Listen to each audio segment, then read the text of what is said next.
드디어 고넬료의 집에 도착해서 오늘 이 34절부터 43절까지는 베드로의 설교입니다.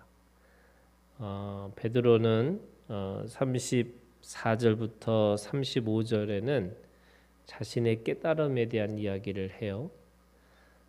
두 가지를 깨달은 건데, 하나는 하나님은 사람의 외모를 보지 않으신다라는 거죠.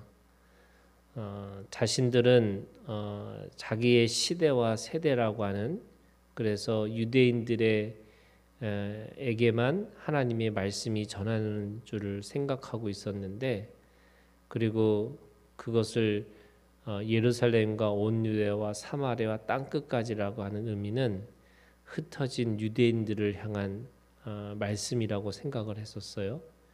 그런데 거기에 이방인들이 참여한다는 것을 몰랐다는 거죠. 그래서 이 외모라고 하는 것은 결국 유대인들을 넘어 하나님이 역사하시는 것을 알게 됐다라고 이야기하고 있는 겁니다. 그러면서 두 번째는 각 나라 중 하나님을 경외하며 의를 행하는 사람은 다 받으시는 줄 깨달았도다. 여기에 다 받으신 줄인 거죠. 그러니까 결국 하나님은 하나님의 사람들을 반드시 다시 돌아오게 하실 것이라는 것을 알게 됐다라는 거예요. 하나님의 언약의 신실하심은 결국 인간이 가지고 있는 그 자신의 그 모습의 한계를 뛰어넘어서 그 누구든지, 그러니까 믿음의 사람 누구든지 또는 하나님이 선택하신 누구든지 하나님이 그를 반드시 부르시겠다라고 하는 하나님의 그 사랑의 열정이 그 안에 있다고 말씀하시는 거죠. 사람은 그 사랑의 크기와 넓이가 자신이 살고 있는 시대와 세대 속에 갇혀 있다면 하나님의 사랑은 그걸 뛰어넘어서 그 안에 있는 생명, 그 안에 있는 하나님의 사람들을 반드시 불러서 하나님의 것으로, 하나님의 사람으로 만드시겠다고 생각하는 그 사랑의 열정이 그 안에 있다라고 말씀하고 있는 겁니다. 36절에서부터 43절에 있는 말씀은 그들에게 가지고 있는 것이 뭐냐면 화평의 복음인 거예요. 36절에 만유의 주 되신 예수 그리스도로 말미암아 화평의 복음을 전하사 이렇게 돼 있어요.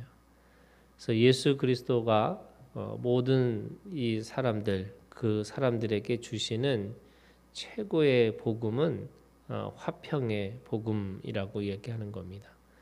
그 화평이라고 하는 것은 우리가 잘 알고 있는 것처럼 하나님과 사람을 연결시켜주는 능력이고 또 사람과 사람을 연결시켜주는 능력인데 그 예수 그리스도가 결국에는 하나님을 연결하고 또 사람과 사람을 연결시켜주는 그런 다리의 역할을 하셨다라고 말씀하시는 거예요. 이 다리라고 하는 것은 양쪽 끝에 서 있는 그런 거잖아요.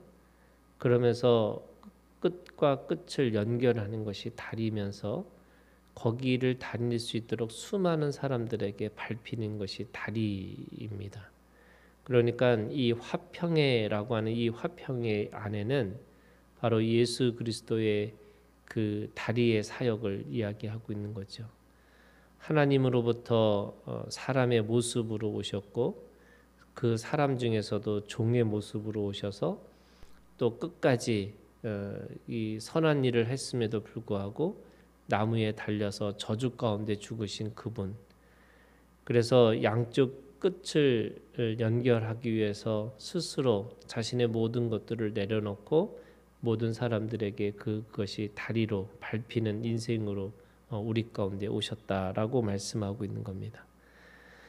36절에 화평의 복음이라고 하는 것이 동시에 42절에는 바로 백성에게 전도하되 하나님이 살아있는 자와 죽은 자의 재판장으로 정하신 자가 곧 이 사람인 것을 증언하게 하셨고, 그 증언이라고 하는 것은 결국에는 하나님의 심판의 마지막 것까지도 그렇게 와서 사람들에게 심판의 거리가 될 것이다, 이렇게 말씀하시는 거예요.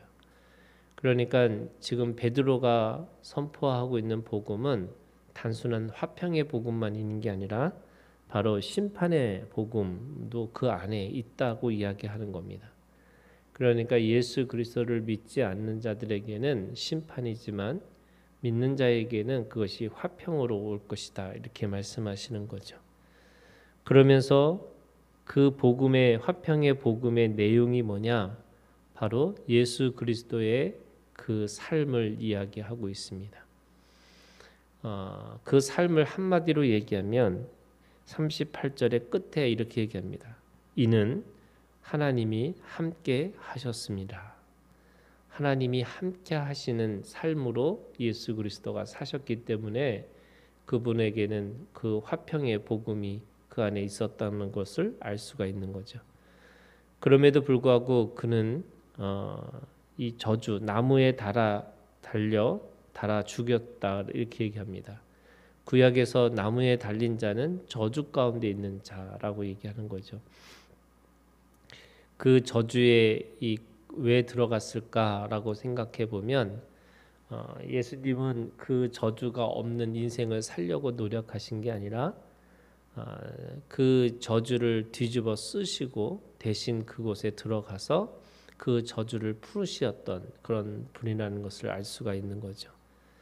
그것은 죽음을 통해서, 그 죽음이 다시 부활의 역사를 통해서 그 모든 저주를 하나님의 복으로 다 바꿨던 그런 예수님의 사역을 이야기하고 있습니다.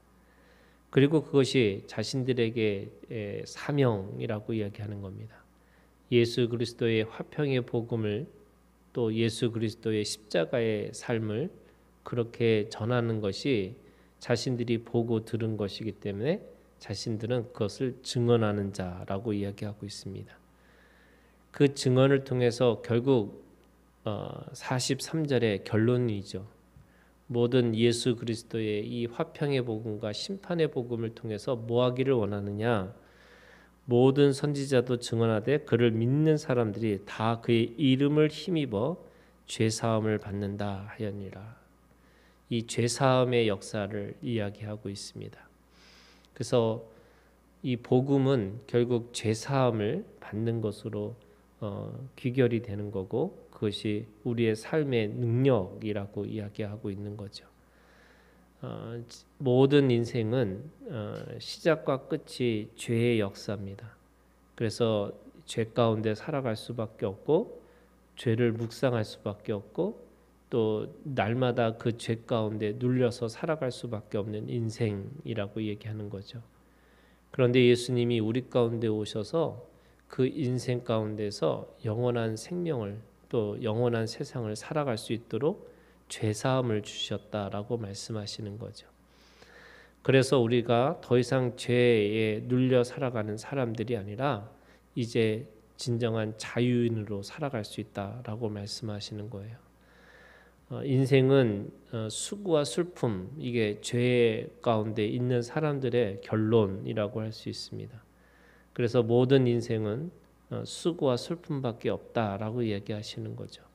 그럼에도 불구하고 예수를 믿는 자들에게는 그 수고와 슬픔이 있는 게 아니라 그 가운데 기쁨과 감사와 찬양이 있을 수밖에 없다, 이렇게 얘기하고 있습니다. 아무리 어려워도, 아무리 없다 할지라도 그 안에 그리스도로 말미암아 그 죄사함의 능력이 모든 사람들에게 기쁨과 감사와 찬양이 차고 넘칠 수 있다, 이렇게 얘기하고 있는 거죠. 이 설교를 들은 사람들의 반응이 44절부터 시작됩니다. 베드로가 이 말을 할 때 성령이 말씀 듣는 모든 사람에게 내려오셨다라고 얘기합니다. 성령의 역사가 그들에게 말씀을 듣는 가운데 있었다는 거죠. 그래서 같이 왔던 유대인들, 할례 받은 신자들이 이방인에게도 성령 부어 주심으로 말미암아 논란이 이는 방언을 말하며 하나님의 높임을 들음이어라. 그들은 방언으로 하나님을 찬양하고 있습니다. 하나님을 높이고 있어요. 이거를 보고 유대인들은 야 어떻게 이 할례 받지 않는 이 사람들이 또는 이방인들이 하나님 앞에 이렇게 성령을 체험할 수 있을까? 이렇게 어떻게 보면은 이게 이방인들의 첫 번째 그 성령의 역사라고 할 수가 있는 거죠. 그랬더니 베드로가 결단을 합니다. 이렇게 성령을 받았기 때문에 이들에게 세례를 베푸는 것이 당연한 거다 이렇게 얘기하는 거죠. 그래서 예수 그리스도의 이름으로 세례를 베풀어 줍니다. 아주 감격적인 그런 역사들이죠. 그들에게 있어서 이제 이방인이라고 하는 사람들이 더 이상 유대인이나 헬란이나 다 이제 하나님 안에서 한 가족이 되어지는 거고, 이 세례라고 하는 것은 또 다른 공동체, 새로운 공동체가 시작됐다라는 것을 알려주고 있는 겁니다. 우리가 가지고 있는 믿음이라고 하는 것은 결국 외모가 아니고 그 안에 삶의 믿음의 결단인데, 그 믿음의 결단이라고 하는 것은 오늘 바로 예수 그리스도의 죄 사함을 통해서 성령을 경험하고 그 성령을 통해서 우리가 살아가는 것이라고 말씀하고 있는 거죠. 성령은 우리 가운데 깨닫게 하신다 이렇게 말씀하세요. 그래서 베드로가 그 고넬로의 사람들이 왔을 때 그때도 성령께서 말씀하신 것을 깨닫고 또 지금 설교를 하기 바로 직전에도 내가 깨달았다라고 이야기합니다.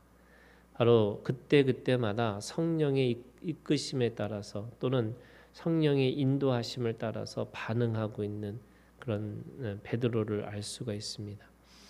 오늘 우리들의 삶이 결국에는 성령의 이끄심을 따라서 성령의 인도하심으로 살아가는 것이 우리의 믿음의 사람이라고 할 수가 있는 거죠. 그래야지 결국에는 그 믿음을 통해서 하나님의 역사를 이루는 것이다라고 말씀하고 있습니다. 오늘도 믿음의 역사가 오늘 우리 가운데 있기를 주님의 이름으로 축원합니다.